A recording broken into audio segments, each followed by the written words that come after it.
History Snapshots, and this is a very short video, but it's filled with a lot of really important information, so make sure you take detailed notes as you watch.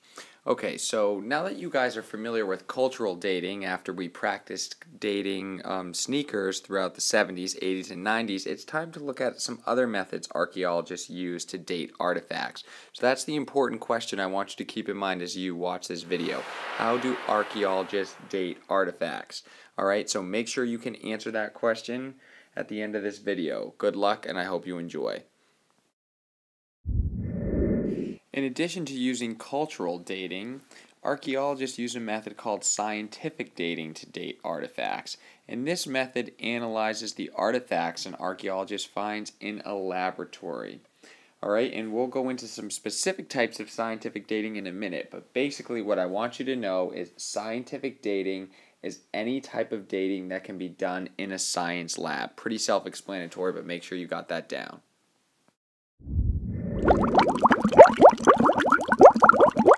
Okay, so that big number one lets us know we're about to learn about the first type of scientific dating, which is called dendrochronology. And dendrochronology is the oldest form of scientific dating. It's been around since around 1700 CE, and it is based on counting the rings on a tree. So some of you may be familiar with this, but basically a tree with all the rings on the inside, alright, it tells us some years, it's years of growth. So the first year of growth being the most inner one and going so on and so forth, alright, all working its way all the way throughout. And you can take a look at the picture to help you there. And what's important to know about dendrochronology is you can tell a lot from examining the rings of a tree. For example, a thin ring will let you know that there was a rainy season that year, or a thick ring will let you know that there was a dry season, and finally a black ring inside the tree will let you know that there was a forest fire that may have hit the area. So scientists and archaeologists can use the clues from dendrochronology to help date an artifact that they find. Second type of scientific dating archaeologists use to find the date of an artifact is called radiocarbon dating. And radiocarbon dating is a tricky concept to understand, but just try your best to understand as much as you can about radiocarbon dating from this video, and I promise we will work out all of the confusing aspects of it in class tomorrow.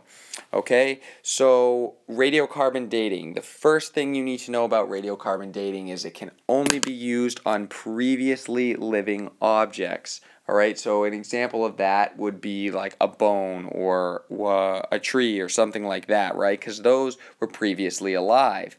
You cannot radiocarbon date something if it was not alive. So let's take our example with the sneakers that we did in class. We culturally dated those sneakers because we couldn't radiocarbon date them, right? Because they were not living. Alright, so keep that in mind. You can only radiocarbon date something if it was alive beforehand. Alright, so how does radiocarbon dating work? Well, it's a little complicated, but here's what you need to know. Every living thing absorbs carbon from the atmosphere, and a small amount of that carbon the living thing absorbs is radioactive.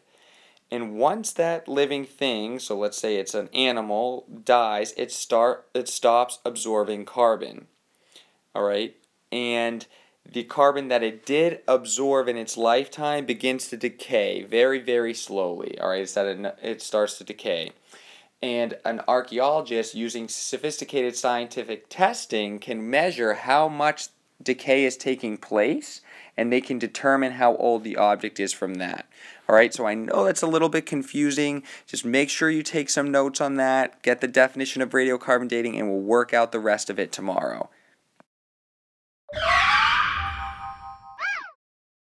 Alright, so the last kind of piece of dating that I want to introduce you guys to is the concept of stratigraphy, which is the study of the remains that are found in various layers of soil and rock.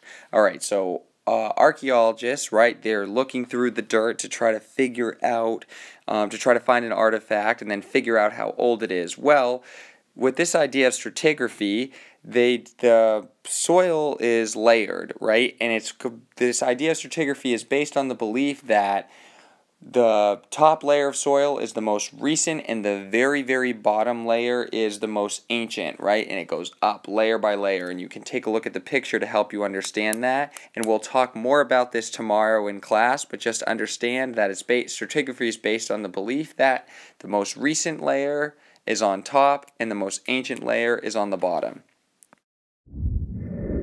That concludes this episode of History Snapshots, but before you X out of this video, make sure that you, number 1, define all highlighted terms, number 2, answer the questions in the forum below, and number 3, do not forget this part. Please write down something that confused you so you can bring it up in class tomorrow. Thanks for watching, and I hope you enjoyed.